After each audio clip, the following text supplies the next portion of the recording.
بھائی بیٹھے ہیں، کزن بیٹھے ہیں، ان کے لیے ہم محمد آصف ہی ہیں اور ہمیں محمد آصف ہی رہنا چاہیے۔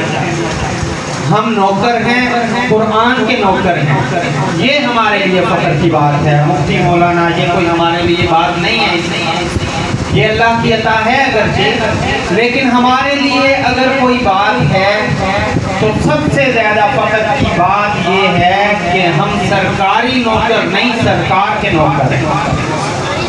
اور یہاں پہ جو پڑھنے آئے گا بچہ، آپ یہ ذہن سے نکال دیجئے کہ ہم ان کو سرکاری نوکر بنا کے بھیجیں گے۔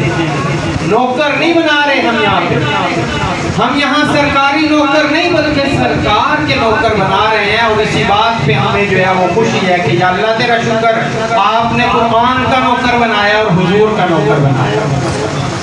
الحمدللہ الحمدللہ رب العالمین والعاقبۃ للمتقین والصلاۃ والسلام